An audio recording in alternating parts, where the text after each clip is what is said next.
Green Gorilla beat.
The content of this channel is for mature audiences. Parental discretion is advised.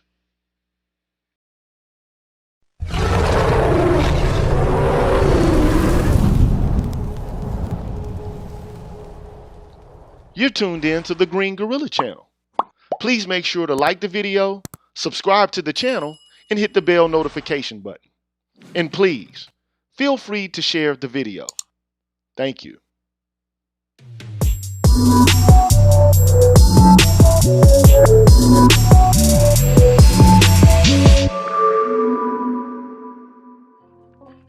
What's good, everybody? I'm the G with a PhD, man. You're tuned in to the Green Gorilla channel. The place where black men can express themselves freely, straight up, no chasers. And before I get things started, I want to give a shout out to the members of the Green Gorilla channel, as I always do. So let's get to that. I want to give a shout out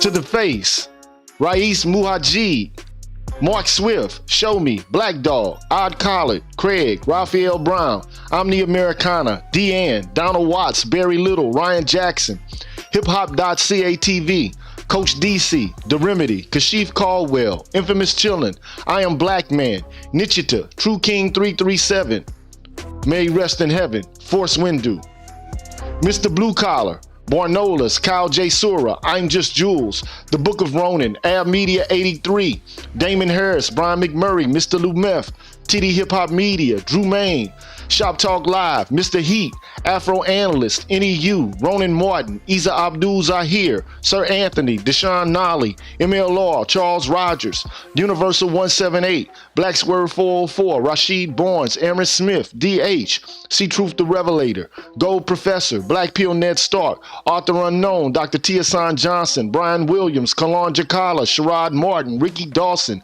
Cedric Bowman, True 7360, BK Born Shahid, James Washington, Hostile Adept, Seven Coast Dojo, W Pure One, Roguish the Billmonger, I Care, BGS Ibmore, Marvin Battle Jr., Kwaku 217, S. Haywood, Dragon 59, Supreme Ibmore, Adrian Hicks, Jay Bailey, Mr. Michi, Momal, William Ruffin, and Asangwa. Thank you so much for being members of the Green Gorilla channel and for all your help and all your support. I appreciate that.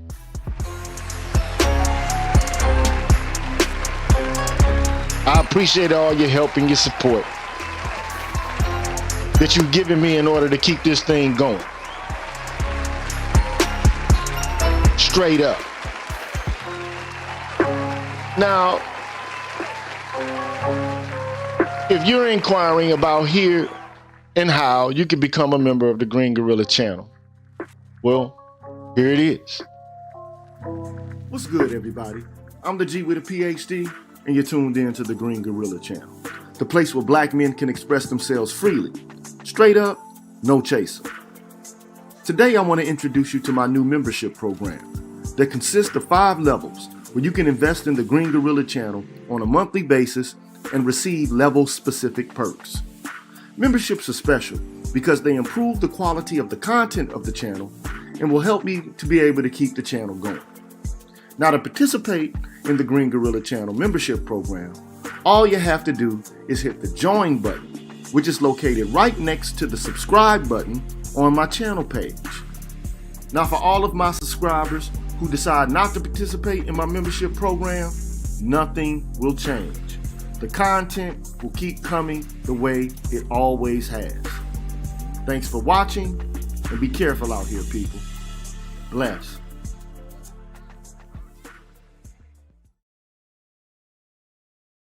We're back. I'm the G with a PhD. You're tuned in to the Green Gorilla channel. And look, let me just say this, man. You know, it's been a trying time. I haven't had water since Sunday. I hadn't had electricity up until Wednesday. So if I've been absent, that's why I've been absent. It's not that, you know, I'm not dedicated to following through with the programming here or what we do here on this channel. It's just that, you know, it's just been fucked up. That's the truth, man. You know, I don't know what you feel like, but to be without water for damn near a week, it's irritating as hell, man. I can't take a shower. I'm irritated in general. Okay? So, but I'm getting through it. It ain't nothing. I ain't the only one going through it. So it is what it is. But that's the status, man. You know, they said that the water would be back on probably Thursday. But here it is Friday.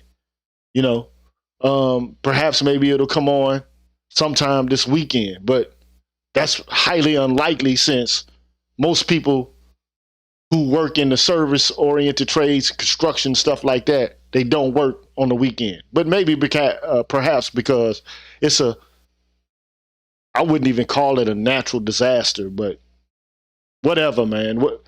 Hopefully because a whole bunch of people are without power and shit like that, they'll turn it, not power, but water, they'll make sure to get it back on. So let's hope that that's the case. I want to give a shout out to the people that are out there in the chat right now. Trouble Man. Thank you, bro. Yeah, it's a little trying right now. I ain't gonna even lie. And Michael Ross, thank you for the support, sir. I appreciate that. You know, it's just been a real trying time. And prior to that, I kind of pulled back a little bit on YouTube because, in my viewpoint, you know, I didn't want to say something that I would regret. And, you know, it's been told to me as a child, man, the less you say, the less you got to take back. So I withdrew for a minute because I didn't want myself to get pulled into being expressive about what my opinion was about what the fuck is going on in the black manosphere. So I didn't say anything. And I'm not going to say anything at the current moment. It just is what it is. I'm not here to, you know, make people do one thing or the other. I'm just observing. But the one thing I do know, the black manosphere is part of the public sphere. I've said this time and time again. I said it again and again and again. And people within the public sphere critique each other. That's to be, you know, accepted and understood. It's going to happen. But also, any public is self-referential, meaning that you can critique the sphere itself. I just, you know, I want to be orientated towards action and doing something positive that's going to benefit a whole host of men, and to develop understanding about some of the things that black men are going through. That's what I'm here for. I was asked to come into the space by a friend, Dr. Tiasan Johnson, and a colleague, so I came in. But I'm going to come in and be myself. I'm not going to be somebody else. I am who I am. You don't like it? Come holler at me. I'm right here. You don't like it? Say what you got to say. But I'm hearing a whole bunch of shit that's, to me, ridiculous. Like, oh, well, the intellectuals, the PhDs really don't belong in the space.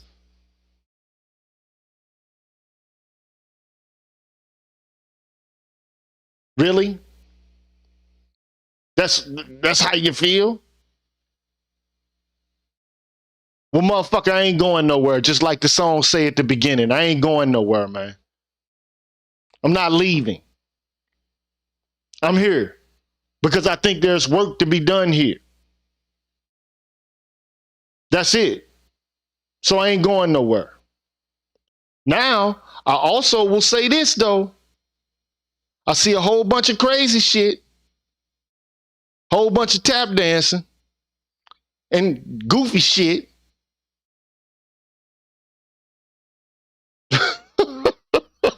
This is what I'm seeing. But hey, it is what it is.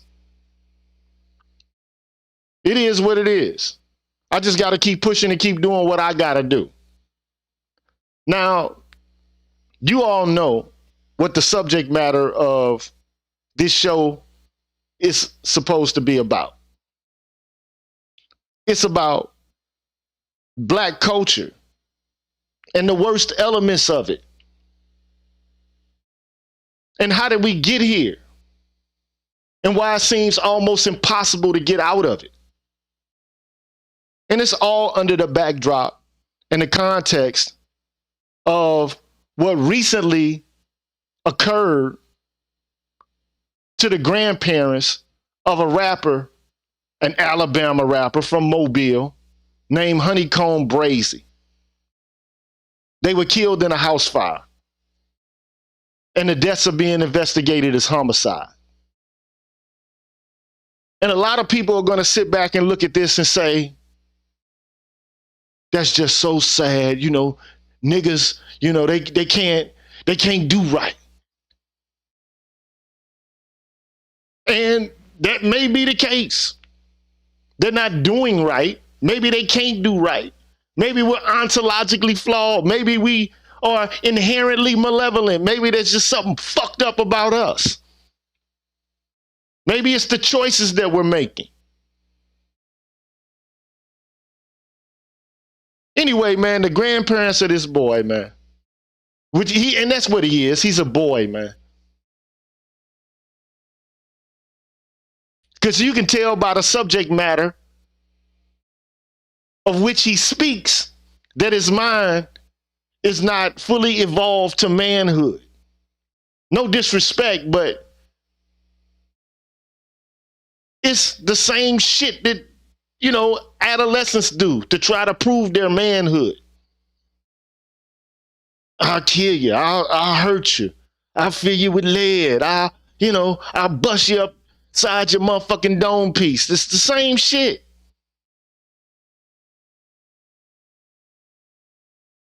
It's the same shit, man.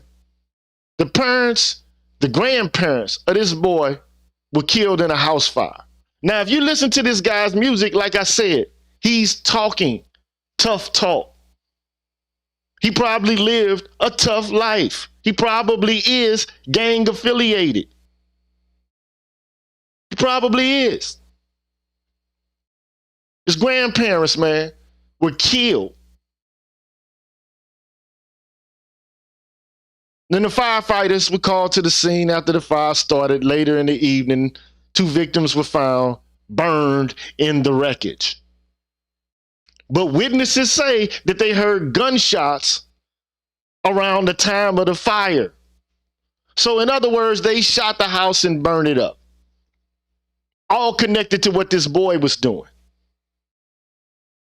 and what he was saying and the beefs that he got back and forth with various people, either in the hood or in the rap music industry. Thugs. Now, I can't go into the history of gangs. If you want to have a deep understanding about the origin of gangs in the United States, first of all, gangs weren't started by black folks, not in the United States. The gangs have been here. If you want a deep and a thoroughgoing understanding of how the gangs developed in the black community, go watch Bastards of the Party. It's on YouTube. You can go look at it. You can see it. It's right there for you to see. Because black people moved from down south, they moved to the Midwest and they moved out west. And when they went there, they encountered white gangs. Like the spook hunters. So what these black boys did was they banded together and founded gangs of their own in order to protect themselves from the onslaught of violence from the white gangs. So that's how they started. Now, men are naturally going to group together in packs anyway. And they're going to issue insults and compete with one another anyway. That's what they're going to do.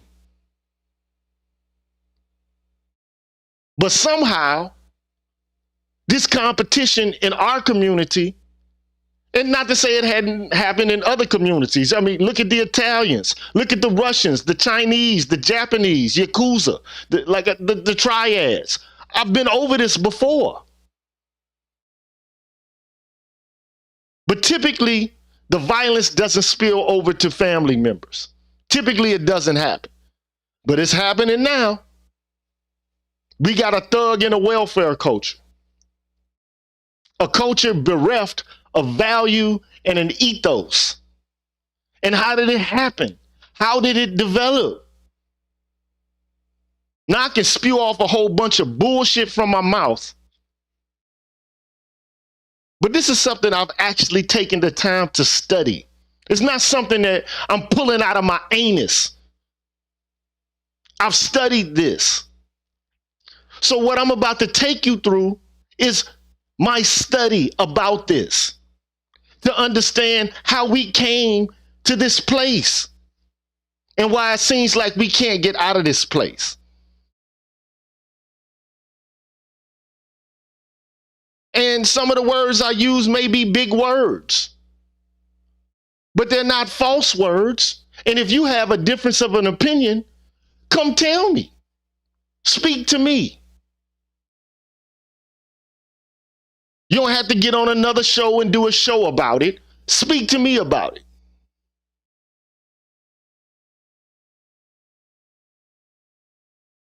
But this is the value of having somebody who actually studies shit in the sphere so you can have an understanding of how things came to pass, how they have come to be how they are.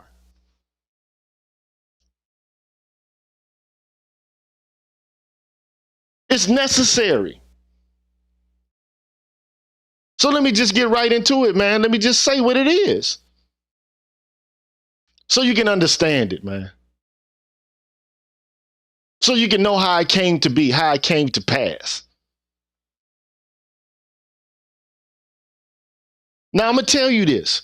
The main drive behind labeling black men as thugs and black women as welfare queens really has ties to slavery. Because prior to that, black people were not even thought to be different than white folks at all.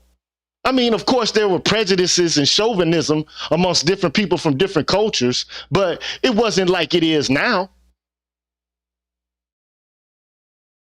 That didn't exist.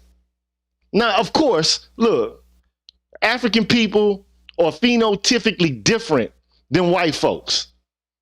I mean, we got brown skin. They have pasty white skin. We have woolly hair. They have lanky hair. But this didn't stop people, even in the colonies, from eating, sleeping, socializing. They even ran away together under the harsh and the oppressive conditions of indentured servitude and slavery. They even took up arms with one another, which they did during Bacon's Rebellion. I don't know if you've heard of Bacon's Rebellion, but let that be firmly implanted in your brain and go do some research and some study about it. They joined forces, indentured servants and slaves, in 1676 in order to challenge the oppression from the planter class. They did that. But the planter class, they were stunned by this alliance. And they developed a strategy to neutralize it. And so what they did was they used the balkanization technique, divide and conquer. And they offered white people a bribe. As long as whites promised to keep their sable fellows in check, they would be granted an honorific status above them and would be regarded as wage earners instead of slaves. Now, of course, there's always going to be differences and nuances and subtleties related to this because there were free black people. But by and large, in the United States, prior to 1865, the Emancipation Proclamation, black people, the bulk of them were slaves, 3/5 of people. So with a wave of a wand, whites were placed in a higher social category than that of black folks.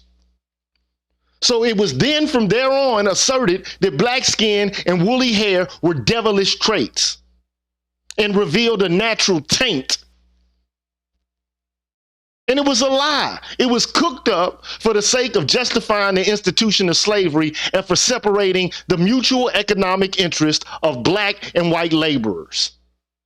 And it began to stand on its own legs, and it persists today through the myth of the black thug and the welfare queen. Namely, that these people are somehow inherently fucked up. That they're making, all kinds of vicious decisions. And many of them are. Viciousness is not something, though, that's monopolized by the black population. Look at all the fucking shit, the violence that fomented in the mafia during the era of prohibition. Look at war in the world and ask if there's collateral damage in war. I just heard a group of men have an argument about Iwo Jima and Nagasaki. America said, fuck it. Primarily, when those bombs were dropped, civilians were killed. So if you want to know the truth about how this shit started, I can tell you. I can tell you. Now, if you disagree, come on the show. I beg of you. Bring that ass here, boy, and we can have a conversation about it. But if you don't want to have an informed conversation and a respectable conversation, get the fuck on down the road, man, because I'm not about to play them kind of games. I'm not about to go through that. I'm not about to do that, man. Only real shit. Now, let me tell you, there's a thinker, a sociologist. His name is Loic Wacquant, and he wrote an article. It's entitled "From Slavery to Mass Incarceration: Rethinking the Race Question in the United States."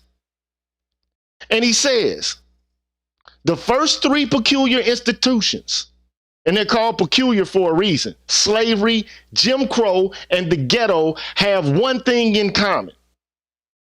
They were all instruments for the conjoint extraction of labor and social ostracization.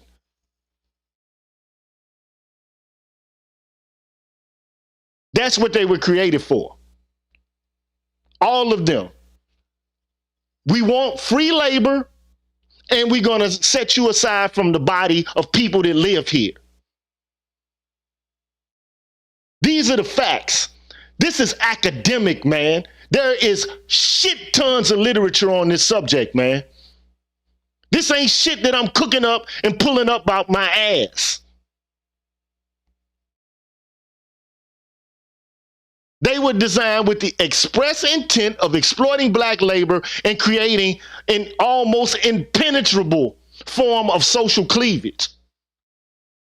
So let's be specific so we can understand it, so you can get it. Slavery was an agrarian-based economic institution that exploited unfree black labor and developed a racial caste system. Jim Crow was a set of bigoted laws and cultural norms established for the purpose of the same, exploiting black labor and for continuing the practice of partitioning blacks apart from the social body. Ghettoization is not that much different than slavery and Jim Crow. The ghettos were actually created for the sake of quarantining what they call alterity, difference, while exploiting black men and women during labor shortages. Now, this mechanism of marginalization and exploitation, though, as effective as it was during the industrial phase of America, it's increasingly ineffective at managing the growing horde of hopeless poor persons, urban poor persons, created by America's new economic policies.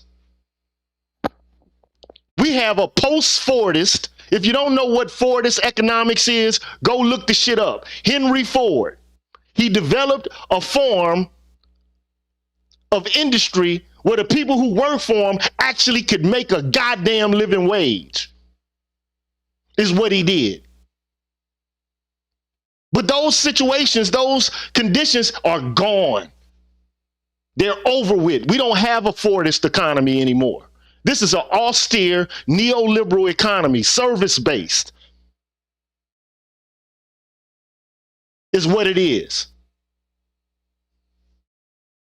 So that cultural vision is gone. It's over with. It's done. But the consensus, and it doesn't matter if it's left or right, whether you're a Democrat or Republican, whether you're an elephant or an ass, it doesn't matter. The consensus by both of these groups, and you can tell by the people who are making the laws and the policies and how they affect black men in particular, and also women, you'll see the effects of this shit. How do you deal with the Negro problem? Well, you manage black male bodies through the penal sector of the state, and you manage black female bodies through paternalistic administrative bureaucracies. Welfare shit. That's how it's done, bruh. if you must know. So the first thing I'm going to do is talk to you about how they do it with black men, and then I'll talk about how they manage black women. They're managing both of us. Because the few people who get to set aside, now you see all this shit about, well, black women being given incentives and help and aid and programs and all of this stuff. It's only for a few token women. The vast majority of us still live in these ghettos.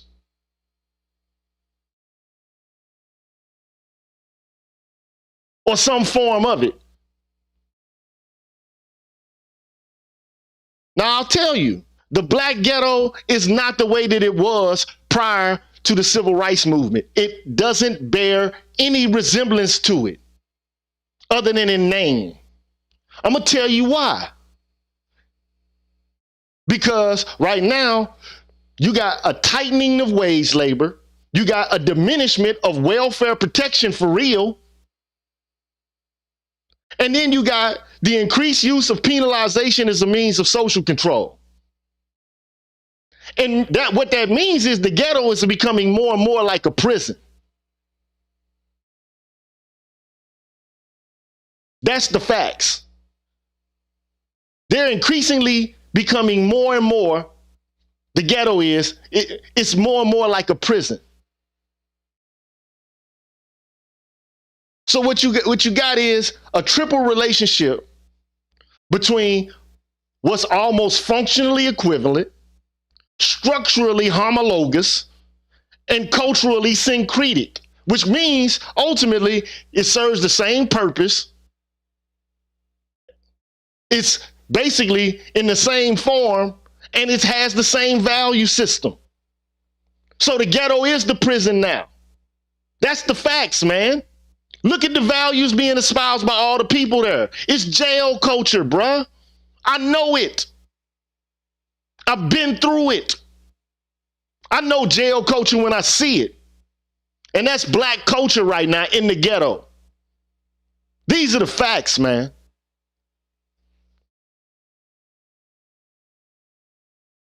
They are like a continuum, and it entraps a redundant population of young black men who circulate in a closed circuit between its two poles in a self-perpetuating cycle of social and legal marginality with devastating personal and social consequences.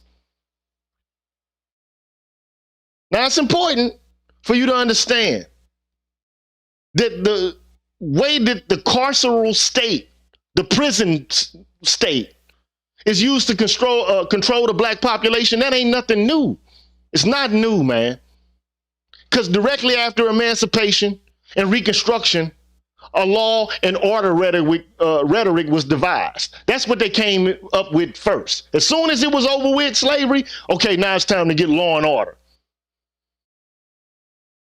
And it served the purpose of justifying the use of penal institutions to exploit newly freed black folks and to keep them in their place. So you got throngs of blacks who were once required to be subservient by law, who are now instantaneously given the same rights as their previous owners. They can own guns, they can vote, they can engage in enterprise. Now, this really bothered a lot of these folks, man. Really pissed them off. And it really bothered the Southern aristocracy. And they were afraid that revenge would be taken out against them. Now, I don't know what you know about slavery, but this idea that it was all kumbaya, they were all close and cool and shit. Yeah, maybe if you was a house nigga tap dancing, maybe that. Maybe if you was doing the tap dance shuffle.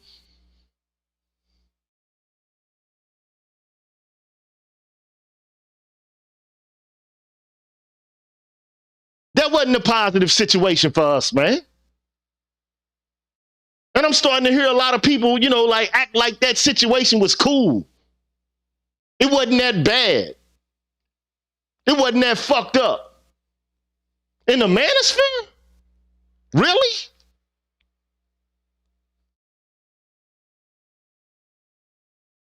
I can't believe it, man. I just don't get it. I can't really fathom it. I don't understand it. I'm in a loss of words because I can't understand it.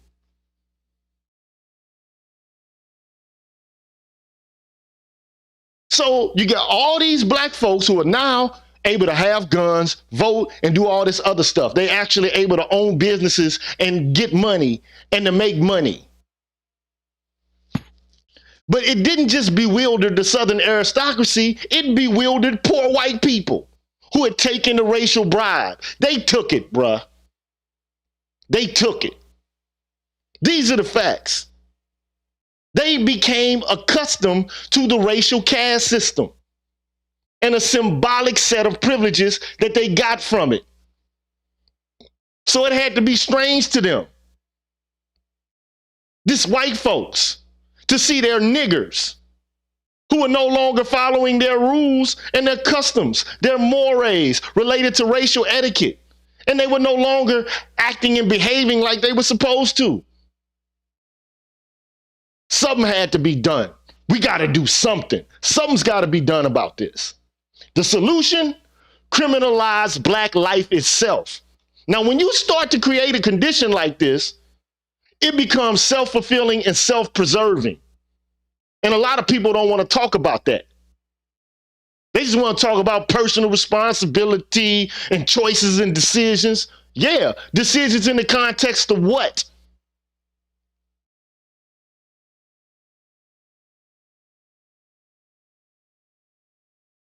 Decisions in the context of what? Pathology? How can you become anything but pathological if you're thoroughly immersed in pathology? Explain the shit. Now, there's going to be a few people who are able to escape the clutches of the pathology. But if you live and grow up in a fucking functional equivalent of a prison, what kind of values are you going to begin to adopt and extol?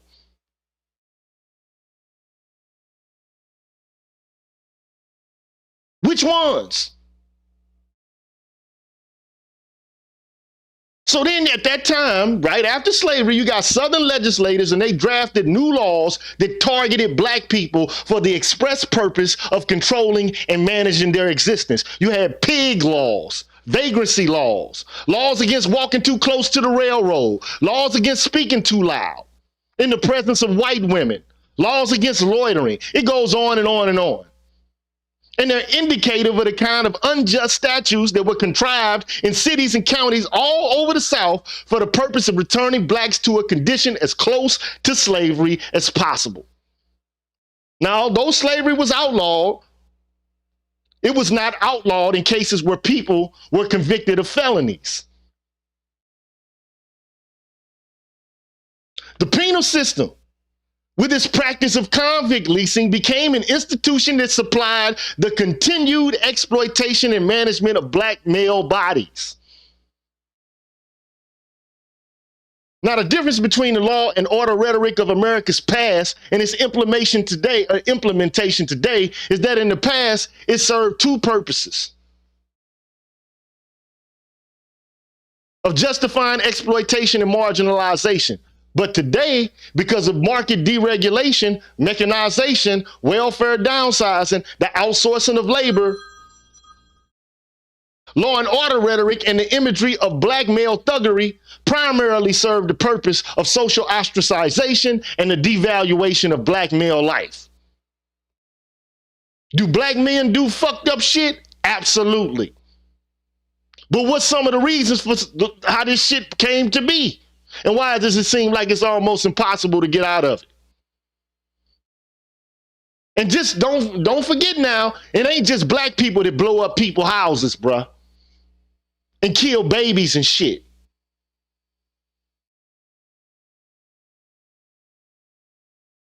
We talking about the creation of thugs.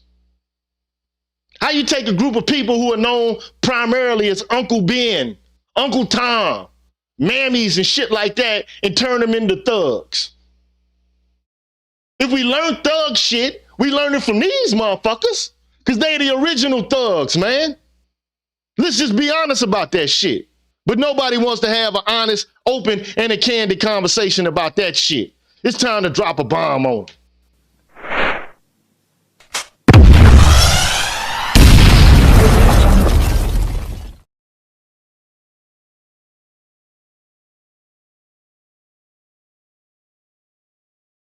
Talk about murdering grandmas and grandpas and babies and shit. But we lose sight of that, though. We don't, oh, well, you know, it's the choices we make. Yeah, it's some fucked up choices we making, and I take full responsibility for people being responsible. I get it. But if you want to understand the conditions out of which this shit came, then you got to look at it from an academic perspective. All that pseudoscientific mumbo jumbo, American virtuous bullshit is some bullshit. I just got to speak on it and tell the truth about it. Somebody got to tell the truth about it.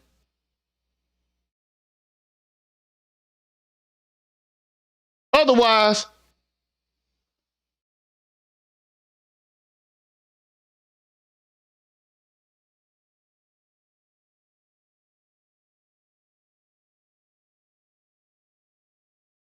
now, the expansion of the penal state is just basically a way, and the law and order propaganda, it's a way to get rid of the annoying and the dispensable black male bodies.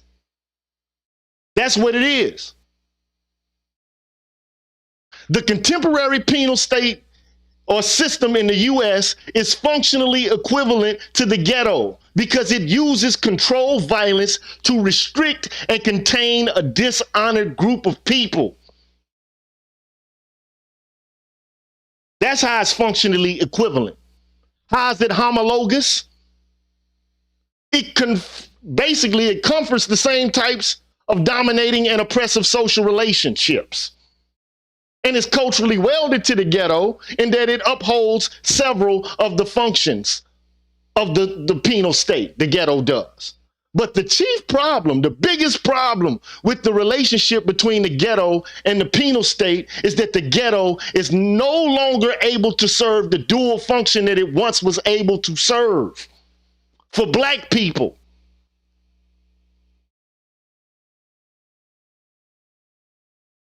And you might think, well, what good could have ever come out of the ghetto? Well, it is a way to carve a dishonored group off of the social body. It is. It's also a means, though, by which that dishonored group can bond to protect itself.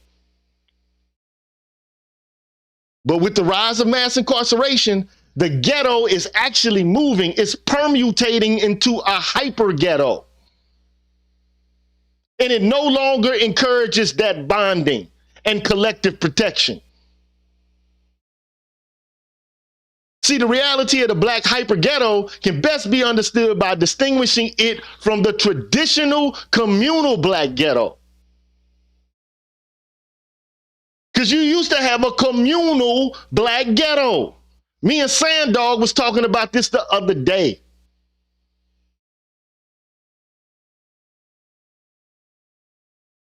Number one, the hyperghetto is comprised of a homogeneous population of uneducated and unemployed black folks. But the ghetto of the 20th century, I'm talking about the 1900s, the early 1900s, was integrated along class lines. Poor and rich black people lived together in the ghetto in the early 20th century. That doesn't happen anymore. Because people who give money, the first thing they do is they rush to get out. These are the facts. Now, if you tell me I'm lying. Explain to me how the fuck I'm lying right here. And if you think I'm lying, go get the evidence.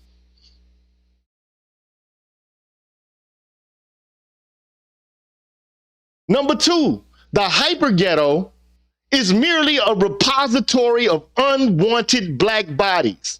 But the ghetto of the 20th century was a reservoir for cheap labor. Number three, the hyperghetto is filled with top-down bureaucratic agencies that custodialize and survey every nook and cranny of black life. But the communal ghetto of the 20th century was filled with a whole bunch of self-made black institutions that parallel those of prosperous white Americans.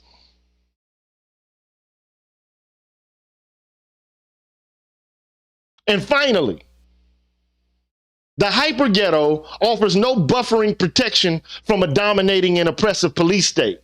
But the communal ghetto of the 20th century, or excuse me, the 19th and the early 20th century, offers some solace in the form of a safe space where decent black folk wouldn't be harassed by hostile white people. That's no longer the case.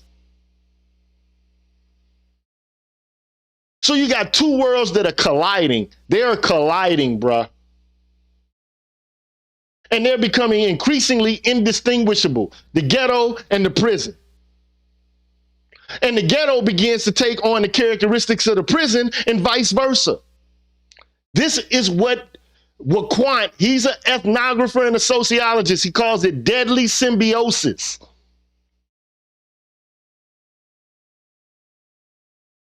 And it's virtually destroying the black community, man. And let's not get it twisted, man. The prison is increasingly divided along racial lines and gang affiliations. But once people went to prison, they just wanted to do their time and get the fuck out. Now, the code of the streets and gang violence is beginning to permeate the reality of prison life to such an extent that inmates are finding it difficult to do their own time. You gotta take sides. You gotta be part of a clique or a gang or some shit like that.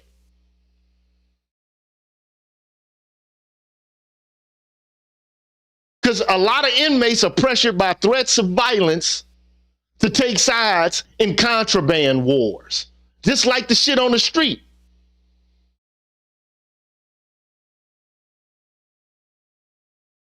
And the role of the prison as an instrument for rehabilitation has been replaced. People don't get sent to prison to get rehabilitated. The penitentiary, the root of it is penitence or penance. To serve time and to be done with it. That shit don't happen today. It's a form of social exclusion today. Oh, do you have a record? Man, back in the day in the West, if you get out of jail, they give you your fucking gun, get you on your horse, send you on your way. Today we get involved in doxing and cancel culture and shit like that. Oh, I want to look into your background. Who the fuck got a perfect and rosy and a goddamn clear and clean background? Huh?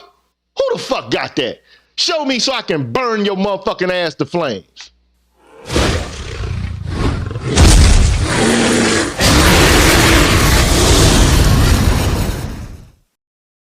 Because it's a lie.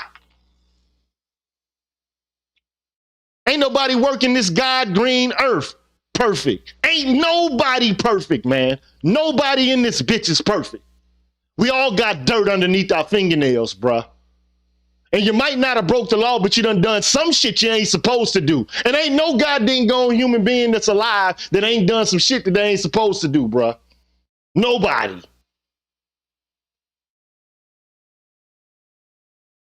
Nobody.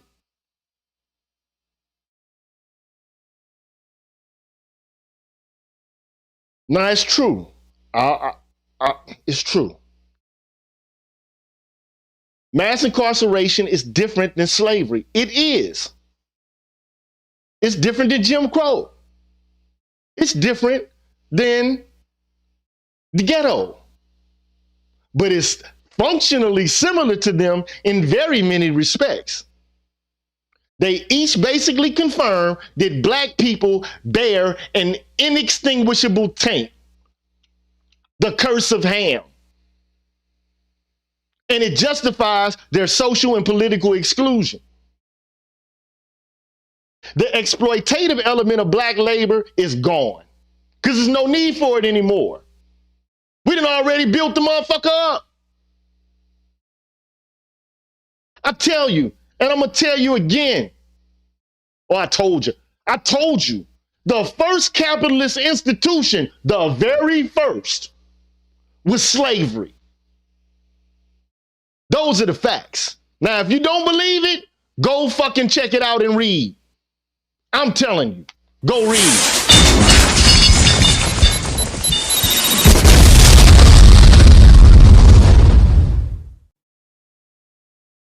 The first is capitalism and slavery connected. But before then, you had what was called mercantilism. The first capitalist enterprise was a whole bunch of white folks trying to get black people to perform menial labor for them for free forever. It was more lucrative than the dope trade ever was or ever will be, or any scamming or any other kind of illicit activity that you could think about engaging in. They made 3,000, 4,000, 5,000 times the profit of their investment of working us to the fucking sea to sea.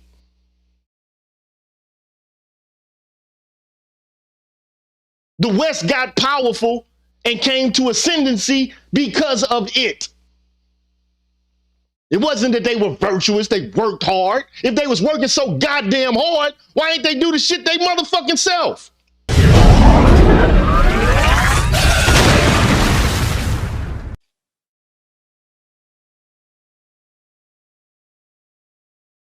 Why ain't they do it their goddamn self? What they need us for?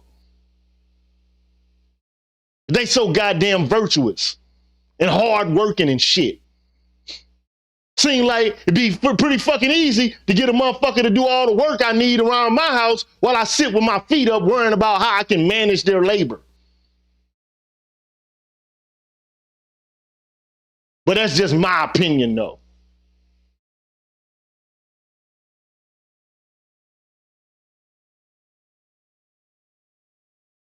The difference between mass incarceration and Jim Crow and slavery and ghettoization is that the prior institutions exploited black labor and cleaved blacks off from the social body. But the current system of mass incarceration exploits black labor creatively and circuitously in a circle through the proliferation of the prison industrial complex. Because there's money in that shit, bruh.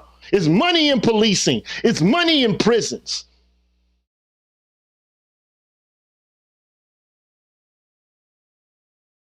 They already know how many people they need in prisons by the way people perform on reading examinations. They already got it mapped out. He can't be part of the economy. That motherfucker's gonna work outside of the context of it. Get that motherfucker a bed ready. Get him some hots and a cot ready.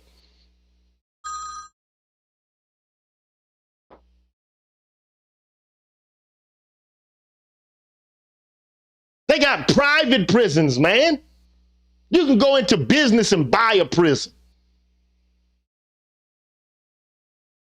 And we ain't the ones judging each other and sending each other to prison and judging each other and punishing each other. It's these white motherfuckers that's doing this shit. That's why I was telling Sanddog the other day, we don't have any control. No manly control, because men issue judgment. And it sticks. And they have power to make it stick. Now, I'm not saying get rid of the police. That's not what I'm saying, bro. All I'm saying is if we have a system whereby we have an ethos and we judge and assess each other's character and issue reward and praise, punishment and blame,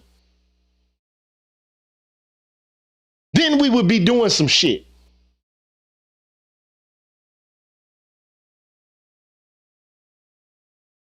But we leave it for these motherfuckers who we know don't love us to take care of it for us.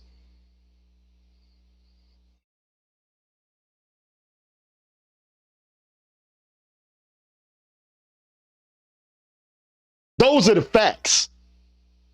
That's the reality.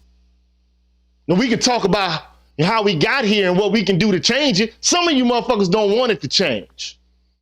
Because it will require some effort and some work on your behalf.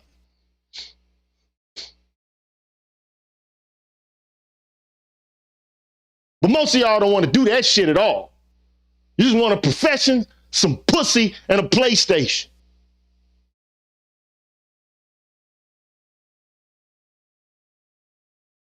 Sorry if you got to hear it harsh like that, but I don't give a fuck.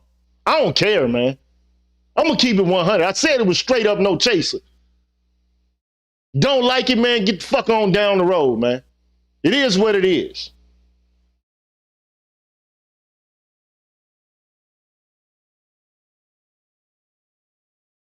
Now, I don't say get rid of the police, but goddamn, man. Some of the shit that they're doing is out of bounds, bruh. You keep sending people to prison. You keep taking people out of prison, putting them back into the ghetto. What the fuck you think you're gonna get, man? Huh? What do you think you're gonna be left with? And all the black people who actually are able to fucking enter into professions, they don't want to have shit to do with it. What you think is gonna happen?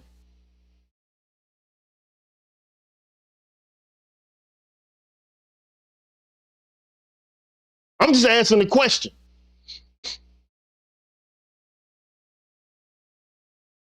But yes, the prison industrial complex does exploit black labor through a revolving door of publicly funded military-style policing and draconian sentencing and the warehousing of black bodies. Yes, it does that. If you look at the numbers, who's the bulk of the people there?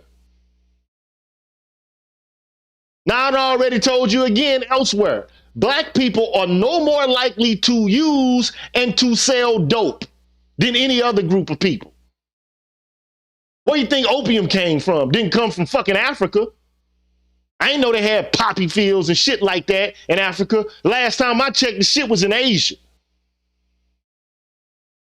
The last time I checked, when I looked at the opium laws, they were ways to discriminate against the Asians, the Chinese in particular.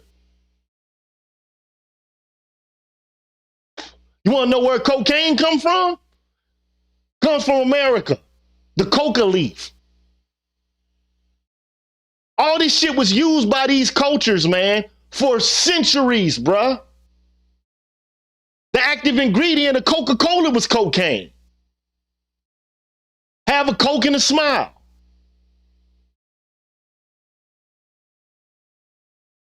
The moral fabric of society didn't fucking fall apart at the seams when Coca-Cola had cocaine in it. It just didn't.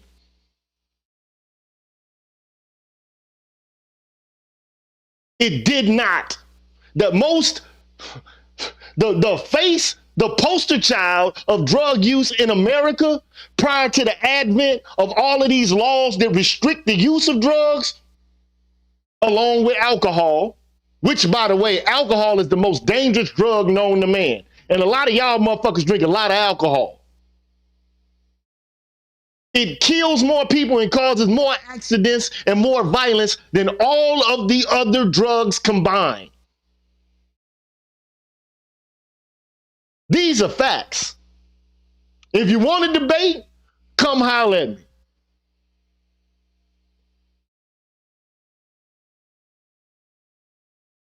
I know what I'm talking about. I done researched the shit. Go look at Carl Hart, High Price. Go read the book. Go look at the statistics on alcohol versus other related deaths. Related to, what do they call it? Illicit drugs. Shit, prescription painkillers is killing more motherfuckers combined with alcohol than all the other illicit drugs combined.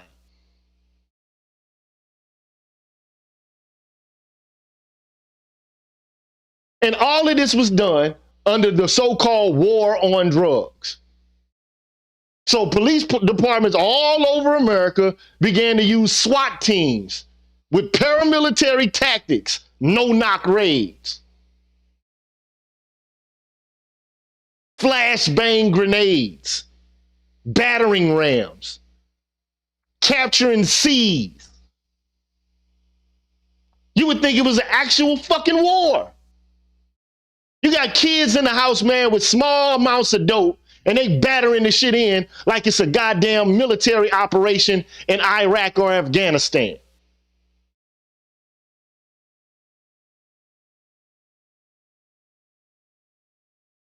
And once you get booked, municipal, state, federal courts, jail and in prison, convicted felons and non-violent drug dealers, because not all of them are violent, and attach hefty restitutions to their sentencing statements and release arrangements. If the offender can't pay it, they're sent back to prison. In addition to being subjected to military-style occupation by the police, and I ain't knocking police, I'm just saying some of the tactics are fucked up as it pertains to how they act and how they move in the black community.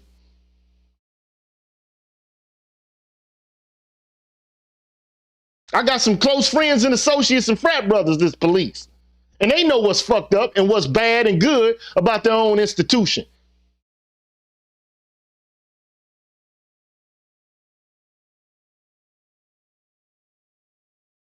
So you got economic exploitation and ostracization taking place at the same time for doing shit that everybody in the country is fucking doing. It's more dope in Harvard and Yale than in the motherfucking Atlanta Bankhead. Guaranteed. But you don't want to hear that though.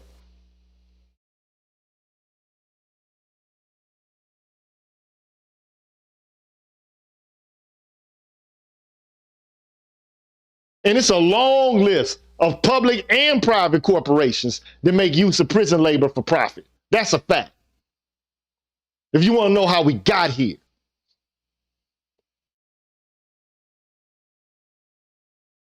If you want to know how we got here, I'm telling you, I'm giving you the whole shit. The whole kit and caboodle.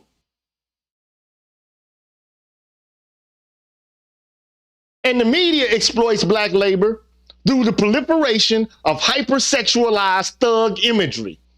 I've been going over the whole series on the media, the 6 big ones that are anti-black misandrists. I've been doing that. But they don't just do that. You got news outlets that sell advertisement space by fomenting racial xenophobia and paranoia.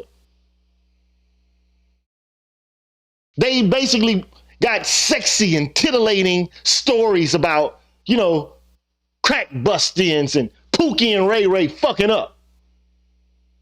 They ain't telling you about Jethro and Billy Bob. But they got higher rates of drug use than we do. Go look it up, man. Go see it for yourself. White people, white men in particular, are more likely to have used hard illicit drugs than black men. These are facts. That's data, empirical data.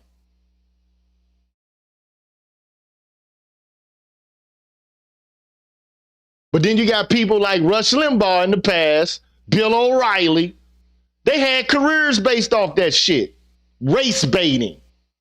Playing on white people's racial sensitivities and fears. You got record, television, film production companies. And they draw their fair share of profits from it too. Presenting black males as violent, ignorant, and hypersexualized criminals. But unfortunately, the black men who sing, rap, and dance on these records are complicit in their own exploitation and debasement. That's fucked up, but it is what it is. Time to send out a fucking cluster strike on that shit.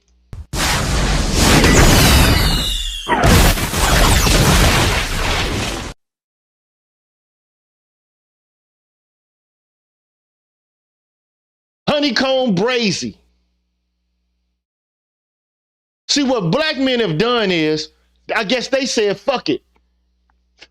We gotta make money somehow. If we gotta make money doing this shit, we gonna act like it's real and do the Daffy dance.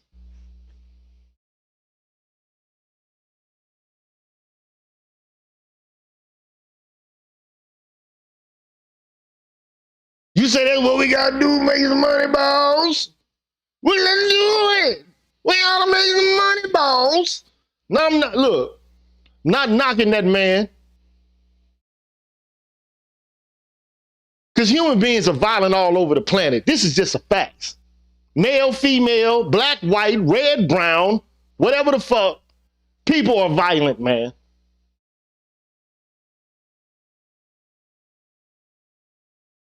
These are the facts. I'm not sitting here trying to have an exercise and how fucked up the black community is. It is fucked up. But I'm trying to explain to you how we got here, if you must know, and how hard it'll be to get out of it. Now, I don't know opinions. I mean, everything is to some degree an opinion, but you know, some opinions are better than others. I just think I have to admit that shit right there. Just is what it is. Some opinions are formed through years of painstaking research and investigation, and some people are just pulling shit out of their motherfucking ass. Time bomb.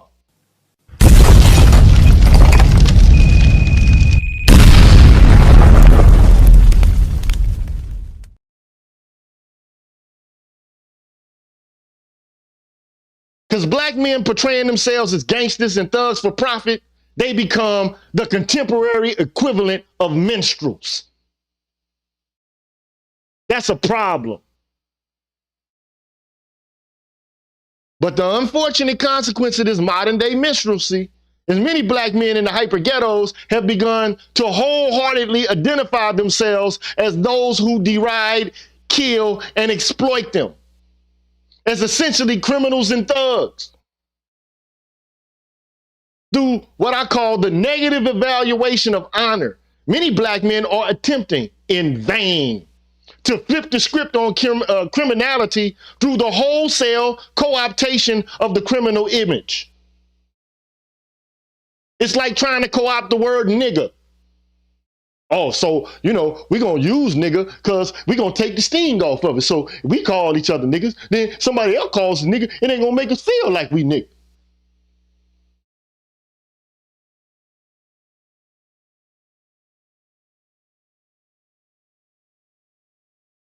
So it's a logic that says if you're going to be perceived as a criminal, you may as well be the best damn criminal you can be.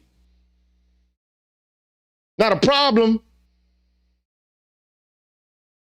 of this self-deprecation is exposed by the rapper Tupac, like back in the day when I was coming up, who painfully recites the truth about black ghetto youths.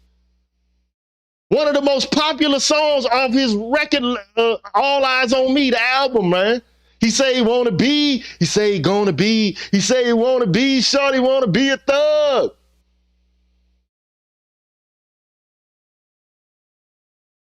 The sad thing is many black boys have ambitions to be thugs and hoodlums. Remember 2 Chainz? The dope man, my motherfucking role model. Not Tiger, not Jordan, not Charles Barkley. Really? The dope man, your role model, huh?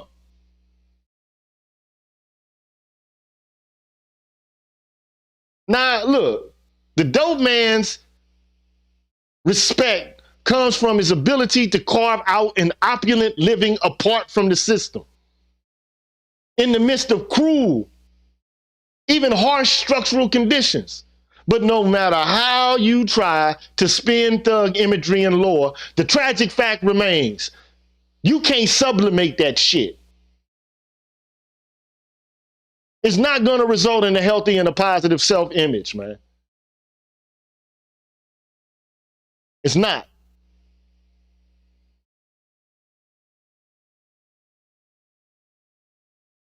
It's not. Now, we got here through the creation of these ghettos. And a lot of people look at me and they say, well, didn't the ghettos just come up? Wasn't that just how they were, like black people just did it themselves? No, they didn't. No, they did not. The ghettos were created by zoning laws, redlining, restrictive covenants, no access to Federal Housing Act money and subsidization. See, white people got a lot of social subsidies. When they first came to this motherfucker, they got the Homestead Act. Free land. All you gotta do is just sit on it. It's yours. Isn't that fucking nice? FHA loans. They gave people loans cheaper than the rent they were paying to stay in the slums. Well, you can own a house. They got the GI Bill. Black people didn't get the GI Bill. Black men coming home from these wars were restricted from being able to get those monies and to apply them to having real estate. Because local and state governments were the ones that administered the approval of those loans.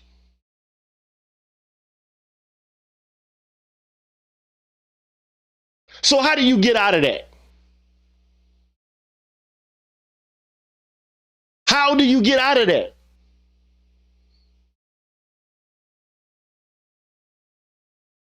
By taking the ethos of dope dealing and getting out of it? This is where we are today, man. You got the prison that's like the ghetto that's like the prison, and it's a revolving door. The values of the prison are now deeply and thoroughly embedded in the family life in the ghetto. And all the well-to-do blacks, they don't want to have shit to do with it. But in the early 20th century, blacks and, the wealthy and the people from the poor classes, they lived amongst each other and they didn't destroy and kill each other. It kept each other balanced. Now you talk about that, motherfucker, the first thing black men gonna say, my responsibility.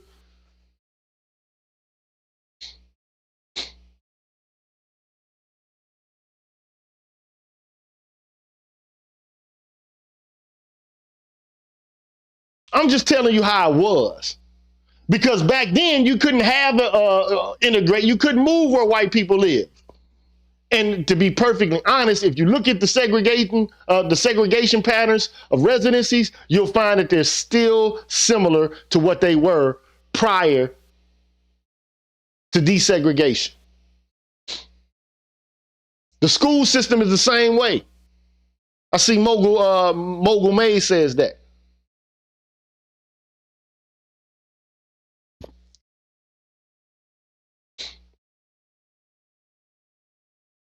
Is it fucked up? It is. Is it messed up? Yes, it is. It's fucked up. It's messed up. Does it need to change? Yes. But the solutions we offering, well, just work hard. Just, come on, man. This shit was created by centuries of tinkering and management. And you expect for it to just dissolve overnight?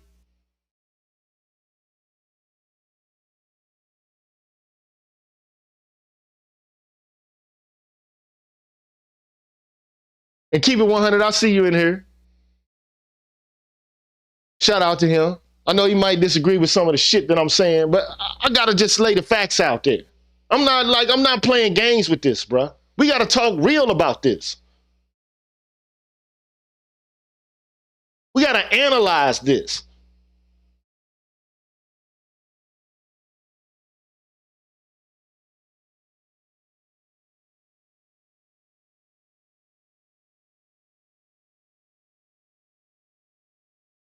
And I'm not deleting any of your comments. I got a bot. So if you can't see it, you can't see me, sorry.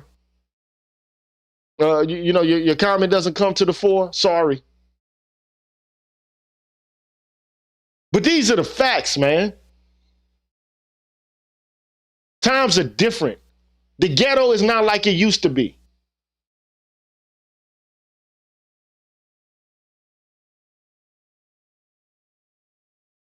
And I could talk about the welfare component about it, but I'm gonna leave that for tomorrow because I'm already an hour and 15 minutes in. But I'll start off by telling you this about welfare, if you must know. If I had to get you started and to pique your interest about it. In the early 1940s, there was a board. It was called the National Resources Planning Board. Go look it up. National Resources Planning Board. They wanted to develop a program for post-war, World War II, economic growth and security. So they developed some policy initiatives. And it ended up being manifest into two bills. You had the Wagner-Murray-Dingle bills of 1943 and 1945. But they never saw the floor of Congress. Now, with these bills, the National Resources Planning Board and other New Deal advocates, because the New Deal was a social program for white people, social welfare for white folks that created a white middle class. That's how it happened. Didn't happen because they're so fucking hardworking and virtuous. These motherfuckers were given a leg up by the federal fucking government, man. These are the facts, bruh. Real fucking talk, man.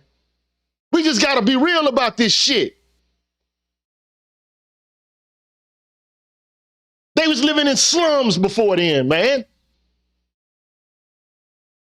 They ain't have no lights or no water like we didn't have just a few days ago in Texas. They had to take them people and through government subsidy, lift them out of the condition of poverty. And they did it. And these the same motherfuckers, like Martin Luther King Jr. said, telling other people you need to lift yourself up by your motherfucking bootstraps. Come on, man.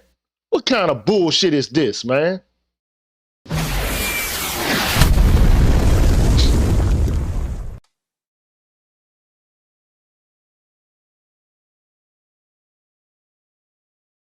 You ain't virtuous enough. You ain't worked hard enough. You ain't put in enough. You just a lazy nigga. That's the same shit they been saying to us from the fucking beginning while we was picking that goddamn cotton, man. Now, are there some lazy niggas? I'm sure there are. But come on, man. The whole fucking race, man, are lazy motherfuckers, man. Really? Damn near the entire race of black motherfuckers is just lazy. I find that fucking hard to believe, man. I don't find it to be true or accurate at all about who we are as a group of people. Even motherfuckers that live in the ghetto, man. Because to let the truth be told, the vast majority of people that live in the fucking ghetto are hardworking people, man. And they have jobs and they abide by the law. They might smoke their little weed, do their little illicit shit, but so does every fucking body else, including motherfuckers who work at these goddamn universities and these goddamn colleges. In case you didn't know. Time for a bomb.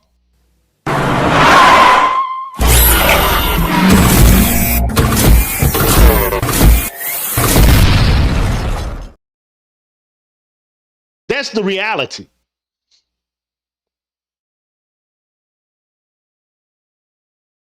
So with these two bills, 1943 and 45, they wanted to frame welfare as a broad form of public insurance designed to mitigate a vast constellation of social, structural, and economic problems. But the fiscal conservatives in Congress, lack of support from labor unions, and an increase of middle-class entitlements for World War II veterans signaled doom for any chance of these bills passing. You had conservative congressmen on both sides of the aisle, and they formed loose coalitions that effectively blocked the growth of post-war social welfare programs, which they perceived as dangerous threats to free enterprise and negative liberty. That's just what they said. You got the labor unions, the AFL, the American Federation of Labor, labor, and the CIO, the Congress of Industrial Organizations. They pulled financial and lobbying support from comprehensive social welfare reform as they secured bread and butter contracts for themselves and their members via private deals with corporations. Also, you get congressional and administrative focus on middle class entitlements, such as the GI Bill, and it drew attention, which black people wasn't able to get, and it drew attention away from the needy and poor and directed it towards the creation and expansion of a select middle class. We weren't part of the middle class's growth. It wasn't in the fucking plans.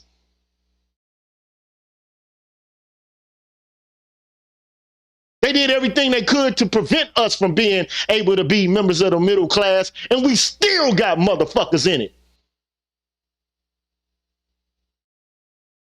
Still got doctors and lawyers. Still got police officers and judges. Still got firemen and scientists. That's why I rock with old school shit. I don't listen to these new, the fucking late 90s. I listen to the 89, the 90s. It takes the nations of millions to hold us back shit. Public Enemy and that shit. Farrakhan.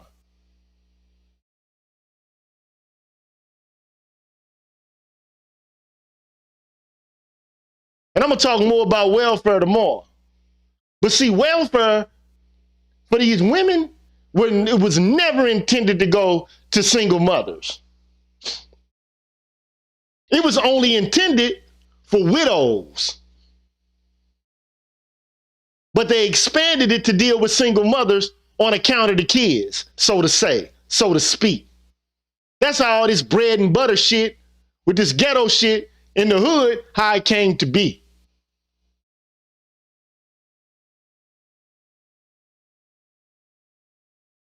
But it is the case. Don't say that white people ain't been given no motherfucking social programs. That's just not true. They fucking were ushered in to fucking gimmies and grab-ems and got set on their feet. Those are the facts. GI Bill, FHA, Homestead, land grant colleges, all kinds of shit they was given. To this day, they give farmers subsidies.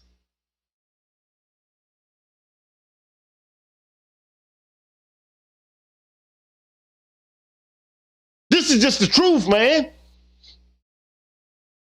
A lot of give-ems and grab-ems. You think they turned it down? Because they was living in goddamn sheds and shacks and shit. Engaged in the same pathology that we were, or that we are now. Do these young motherfuckers need to wake up and grow up and smell the coffee? Absolutely. Are they culpable and do they need to be punished for the shit that they do? Absolutely. But you're going to see more shit like this, especially if the prison is more like the ghetto and the ghetto is more like the prison. You're going to continue to see it. It ain't going to get no better. Especially if you're not identifying the real source of the fucking problem.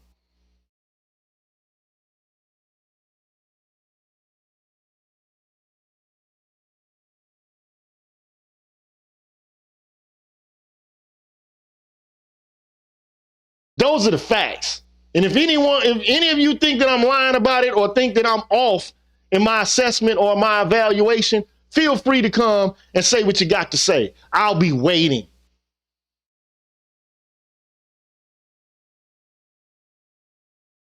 I'll be waiting.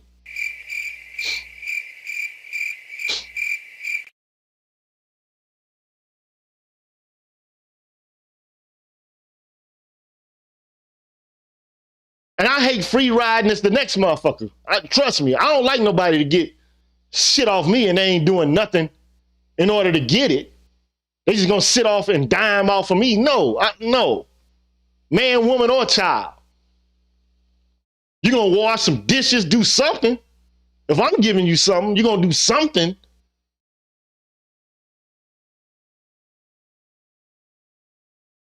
But the stigmatization of the poor is a problem. And it just so happens that black people have been hit with a trifecta of bullshit. It ain't because we're vicious that we don't have as much wealth as they have. It's that they've been giving themselves a leg up through federal subsidization, but not allowing us to participate in the same programs. And then all of a sudden giving us the cheapest, the most lackluster, whack-ass programs you can imagine. And then saying, well, you're lazy.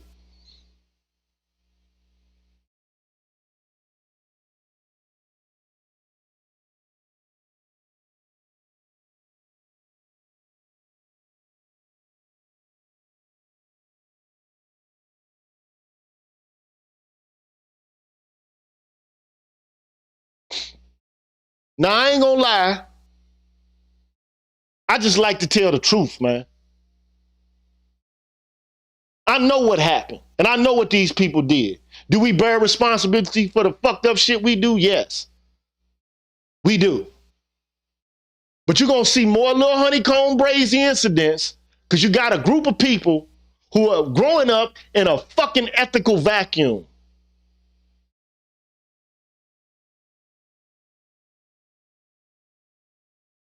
An institutional vacuum.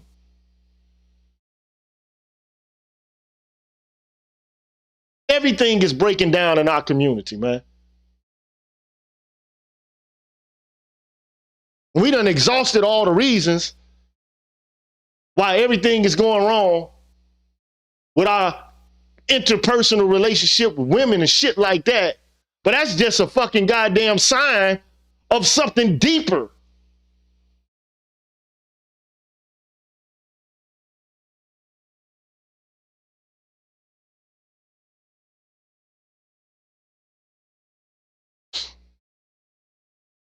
Anyway, man, look. I love y'all. I agree with y'all. I disagree with y'all. I just get fucking angry sometimes, just like the next motherfucker. You know, I get disturbed. And I just got to express myself, man. And then I'm under pressure because I ain't got no damn water. So I'm mad as hell. Thank you, Leeways, for becoming a sponsor. Thank you for all the gentlemen who've contributed. I haven't been looking at anything in the chat, but I appreciate all of your contributions. And, you know, I'm a small midget, whatever. I know that. But I'm going to keep giving you information, man. I'm here for the long haul, baby. I'm grinding it out.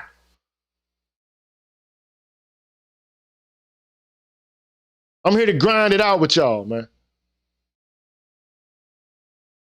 Word to the strength, man. Word is bond.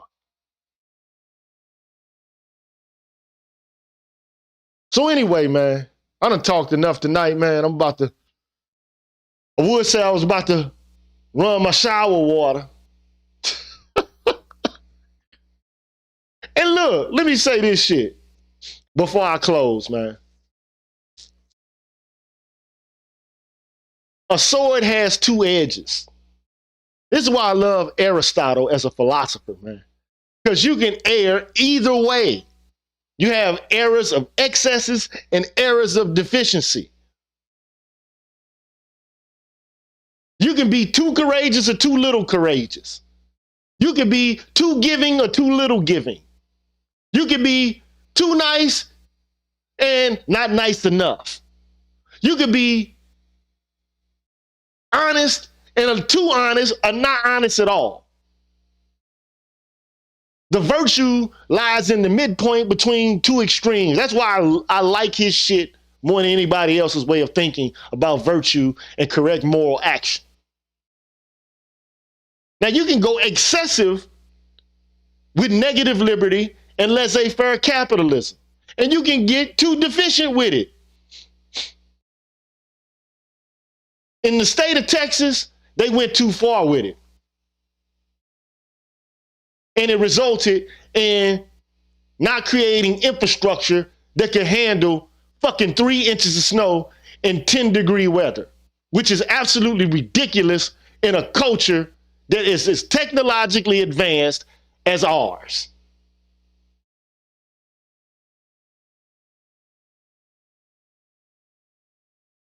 Makes no sense. I understand that there are times when privatization works, but there are times when it doesn't work. This was a time when it did not work, and they got to work it out. Texas is the only state that is not on America's grid for energy. And Texans, all of them paid the price for that bullshit this week. By stubborn, recalcitrant, and self-important and self-assured individuals who are connected to their own way of thinking without entertaining the possibility that they could probably be wrong.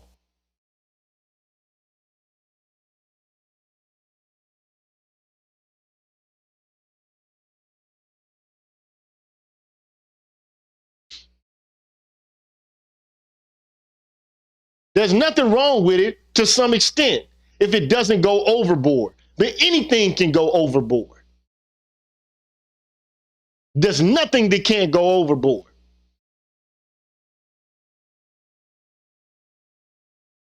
So having said that, man, I'm out this joint, man.